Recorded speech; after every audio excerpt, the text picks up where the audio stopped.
मैं 17 साल का था जब मालकिन मुझे अपने घर पर ले गई थी। मुझे 200 रुपये देती और मुझसे अपनी पीठ की मालिश करवाती थी। मैं जी मालकिन कहकर 200 रुपये में राजी हो जाता था और उनकी कमर की मालिश करता था। लेकिन एक रात मालकिन कहने लगी, मोहित, आज कमरे की लाइट बुझा दो। मैंने खामोशी से लाइट ऑफ कर दी थी। मेरे होश ही उड़ गए। मालकिन ने मेरे हाथ बुरी तरह से कपकपा रहे थे।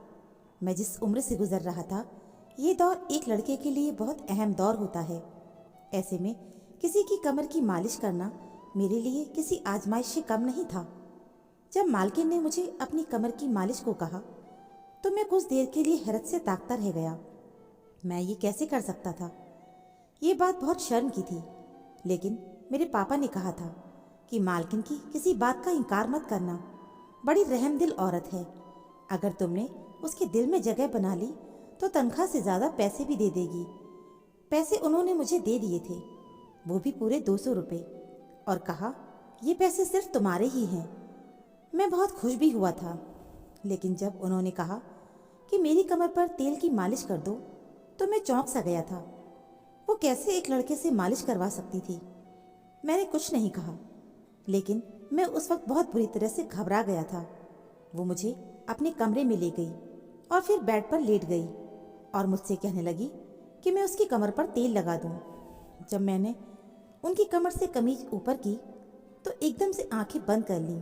जो तेल उन्होंने मुझे दिया था वो बंद आंखों से हाथ पर लिया और उनकी कमर पर लगाने लगा। मेरी कोशिश यही थी कि सारा ध्यान अपने काम पर करूं। मैंने अपनी नज़रों को एक बार भी उनकी कमर की तरफ नहीं उठाया, बस नज़रें झुकाए उनकी मालिश करता था। मुझे याद आने लगा कि जब मैंने यहाँ का काम करना शुरू किया था तो शुरू के दिन काम के मामले के मुताबिक मालकिन के कमरे में दाखिल हुआ तो मुझे मालकिन आज कुछ बदली हुई सी महसूस हो रही थी। उनका चेहरा पसीने में डूब रहा था। मुझे देखते ही झटके से सीधी हुई और मुझसे नज़रें चुराने लगी। मैं हैरत से मालकिन को देख रहा था। मुझे लगा कि मालकिन की तबीयत ठीक नहीं है।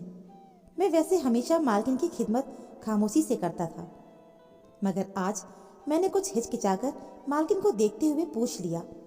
मैंने कहा, मालकिन, क्या आप ठीक हैं? आप घबराई हुई क्यों हैं?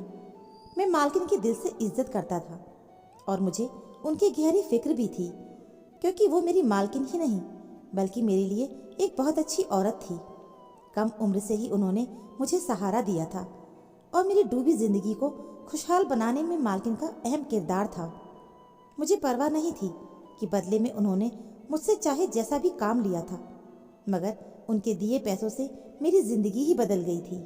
मेरी मालकिन ने नहीं में सिर हिलाते हुए मुझे तसल्ली दी कि वो बिल्कुल ठीक है, मगर उनके अल्फाज मालकिन के चेहरे पर साफ जाहिर हो रहे थे कि वो कुछ छुपा रही थी और उनको उस वक्त कोई परेशानी भी हो रही है।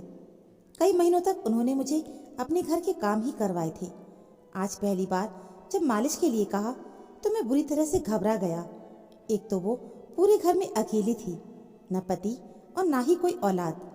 ये बात सुनकर पहले तो मैं खामोश हो गया, लेकिन आज मैंने मालिश कर दी थी। लेकिन पूरा वक्त मेरे हाथ बुरी तरह से कपकपा रहे थे।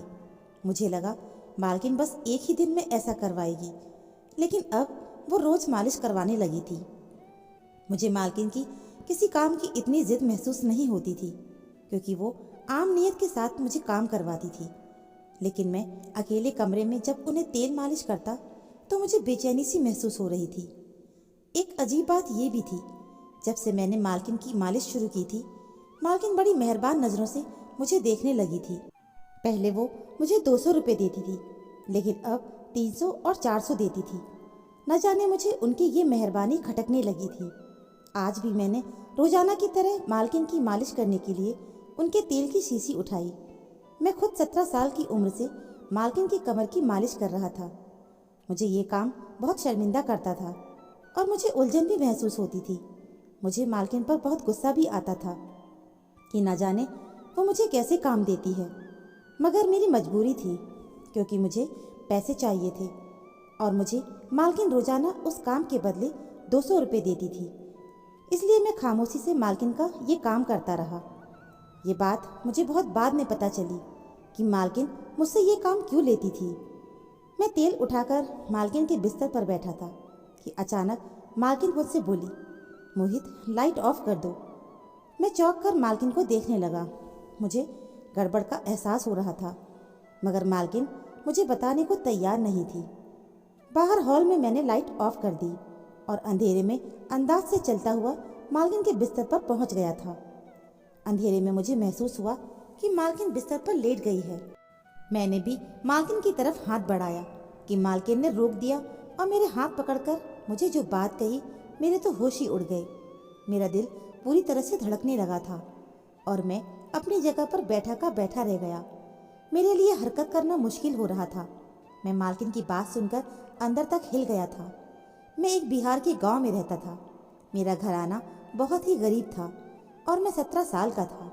मेरे लिए काम ढूंढना या कमाना बहुत ही मुश्किल था। मैं हसरत से अपने माँ बाप को मुश्किल भरी जिंदगी गुजारते देख रहा था और मैं उनकी मदद नहीं कर पा रहा था। मेरा बस नहीं चल रहा था कि किसी तरह पैसे जमा करके उनके आगे दुनिया की हर खुशी रख दूं।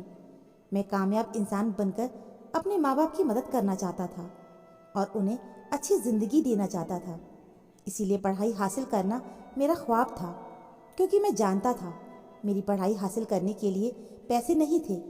हमारे घर में खाना पीना भी बहुत मुश्किल से होता था, लेकिन मैं जानता था कि अगर मैं अपना ये शौक़ जाहिर कर लेता तो यकीनन मेरे माँ बाप अपनी ज़िंदगी को मुश्किल में डालकर मुझे पढ़ाते। और मैं इतना खुदगर्ज नहीं था। मैंने अपने शौक़ अपने अंदर ही दबा दिए थे और ये बात मुझे और भी ज़्यादा उदास करती थी। ये उन्हीं दिनों की बात थी जब मेरी ज़िंदगी में मालकिन आई थी। मालकिन बड़ी उम्र की औरत थी और अकेली रहती थी। उनके पति ने उनको तलाक दे दिया था और उनकी कोई औलाद भी नहीं थी। मालकिन के पास बहुत सारे पैसे थे, मगर वो तन्हा रहती थी। उनकी बहुत सी ज़मीनें हमारे गांव में थीं। मालकिन का अपनी ज़मीनों पर कोई ज़रूरी काम पड़ गया था। उनका हमारे गांव में आना हुआ तो उन्होंने मुझे घूरते हुए देखा और पूछा कि मैं स्कूल क्यों नहीं गया और पढ़ा क्यों नहीं। मैंने उदासी से उन्हें अपने हालात बताए और कहा कि मैं अपने हालात की वजह से नहीं पढ़ सका। मेरी बात पर मालकिन किसी सोच में डूब गई थी। फिर मेरे घर आकर मेरे माँ बाप से बात की और कहा कि उन्हें घर के छोटे मोटे कामों के लिए मेरे उम्र की लड़के की ज़रूरत है। मेरे माँ बाप अभी सोच ही रहे थे कि अपने कम उम्र के बेटे को कैसे इतनी सी उम्र में काम पर लगा दें। शायद वो लोग मेरे बारे में सोच रहे थे कि कहीं मैं उन्हें गलत ना समझ बैठूं।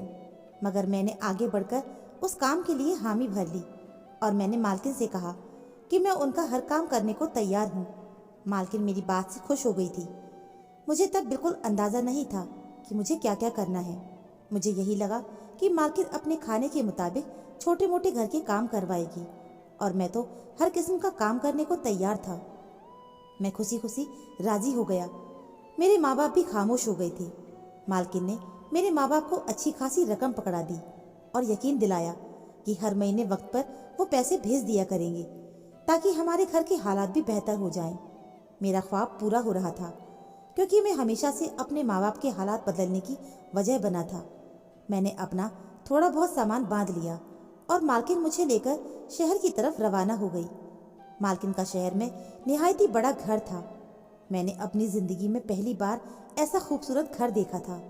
मालकिन ने मुझे एक अलग कमरे में रहने को दिया। वो कमरा बहुत छोटा था, मगर बहुत अच्छे से सेट किया हुआ था।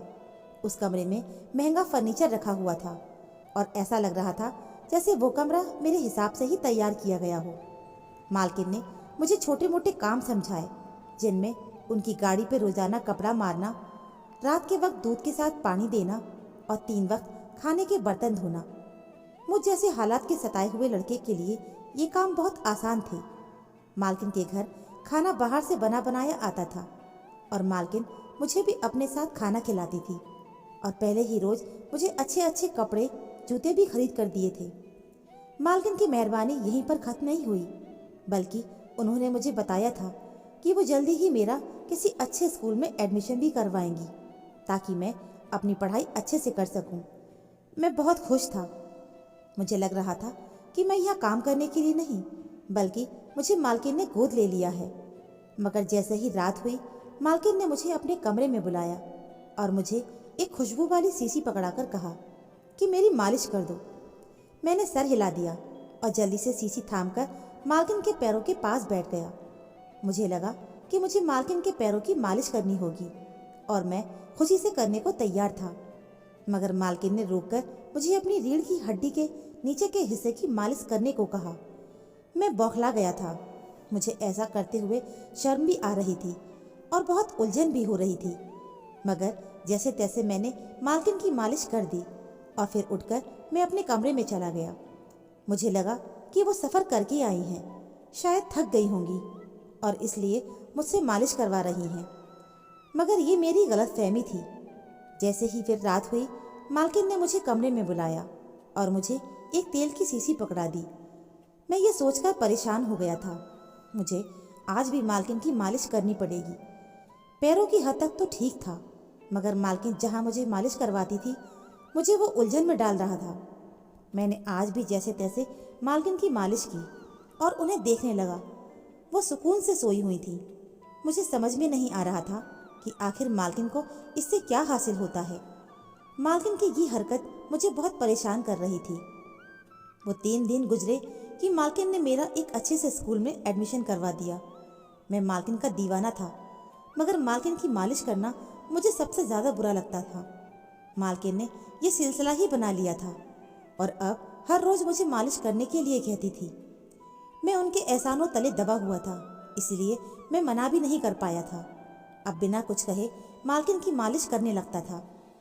मालकिन ने शायद महसूस कर लिया था कि मैं उनकी मालिश मुंह बनाकर करता हूँ, तभी उन्होंने मेरी तनख्वाह के अलावा भी रोजाना बदले में 100 रुपये देना शुरू कर दिए थे और मैं पैसों की खातिर खुशी खुशी ये काम भी करने लगा था। ऐसे ही मुझे अब मालकिन के पास काफ़ी वक्त गुजर गया था। मालकिन की आदत अच्छी थी। जैसे ही महीना पूरा होता, वो बिन कहे पैसे मेरे घर भिजवा देती थी, जिससे मेरे माँ बाप की ज़िंदगी सुकून में आ गई थी। मैं पढ़ाई भी बहुत मेहनत से कर रहा था कि सारी ज़िंदगी मुझे मालकिन की तरह औरतों के घर रहकर उनके काम ना करना पड़े। एक रोज़ मैं मालकिन की मालिश के लिए उनके कमरे में गया तो मालकिन मुझे गौर से देखने लगी। उन्हें मालिश करते हुए हमेशा मेरे चेहरे पर बेचारी छाई रहती थी और मैं मुंह बनाकर उनकी मालिश करता था। ये बात मालकिन भी अच्छी तरह महसूस करती थी। एक दिन बोली कि मैं जानती हूँ कि तुम्हें मेरा ये काम करना बहुत बुरा लगता है, मगर मैं मजबूर हूँ, इसीलिए तुम्हारे मुंह बनाने के बावजूद भी तुमसे ये काम करवाती हूँ। मालकिन का लहजा उदासी में डूबा हुआ था। मैं चौंक कर मालकिन को देखने लगा। मेरी नासमझी पर मालकिन ने मुझे अपनी मजबूरियाँ बताईं। मैं उन्हें देखता ही रह गया और शर्मिंदगी से मेरा बुरा हाल होने लगा। मालकिन ने बताया कि उन्हें रीढ़ की हड्डी का मसला है, जिसकी वजह से वो रात को मालिश किए बिना सो नहीं सकती। इस काम के लिए मालकिन ने नर्स लड़कियां भी रखने की कोशिश की थी, मगर सभी कोई ना कोई बहाना करके कभी जल्दी जल्दी मालिश कर देती और कभी मालिश किए बिना ही चली जाती। मजबूर होकर मालकिन ने मुझे ही काम पे रखा था और मुझ पर इतने एहसान भी किए थे ताकि मैं उनको मालिश करते हुए मना ना कर पाऊँ। मालकिन इतनी बात कर खामोश हो गई थी। मैं मालकिन की बात पर बहुत ही शर्मिंदा हो गया था। मुझे अपने रवैये पर अफसोस हो रहा था। जिस औरत ने मुझ पर इतना एहसान किया था, मैं उस एहसान का बदला भी नहीं उतार पाया था। उस दिन के बाद से मैं पूरे दिल से मालकिन की मालिश करता, कभी मुंह नहीं बनाता था। मालकिन मुझसे खुश रहने लगी थी। मैं अब जवान हो गया था और मालकिन बहुत बूढ़ी हो चुकी थी। एक दिन मालकिन की मालिश करने के लिए कमरे में गया तो मालकिन की हालत बहुत ख़राब लग रही थी। मेरे पूछने पर भी मालकिन बताने को तैयार नहीं थी। जब मैं मालिश करने लगा तो पहली बार मालकिन ने मुझे लाइट बुझाने के लिए कहा तो मैं हैरान हो गया, मगर मैं उनके कहने पर अमल किया और उनके पास बैठ गया। उस वक्त मालकिन ने मेरा हाथ थामकर कहा कि आज मेरी तबीयत बहुत ख़राब हो रही है और मुझे सीने में तकलीफ भी हो रही है।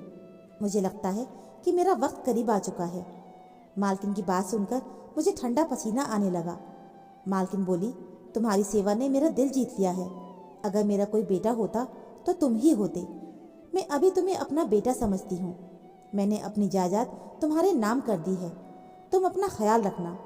मालकिन ने इतना कहा और उनके हाथ नीचे गिर गए। मैंने जल्दी से उठकर लाइट ऑन की, मालकिन को देखा और जल्दी से डॉक्टर को कॉल मिलाई। मालकिन बिल्कुल बेचैन हो गई थी। डॉक्टर ने जाकर चेकअप किया। मैंने मालकिन के मर जाने की वजह पूछी। मुझे बहुत बड़ा सदमा पहुंचा था। मैं रो रो कर बिल्कुल पागल होने लगा था। मालकिन मेरी माँ नहीं थी, मगर हमारे दरमियान माँ बेटे जैसा ही ताल्लुक रहा था। उनके वकील ने अगले ही दिन उनकी पूरी जायदाद मुझे सौंप दी थी और अब मैं अपने आप ही बहुत अमीर हो चुका हूँ और मालकिन के घर में रहता हूँ। मेरे माँ बाप भी मेरे पास ही रहते हैं। मेरी ज़िंदगी बहुत अच्छी हो गई है। मेरी मालकिन एक बहुत ही अच्छी औरत थी। तो दोस्तों, उम्मीद है आपको कहानी पसंद आई होगी। कहानी सुनने के लिए आप सभी का बहुत बहुत धन्यवाद।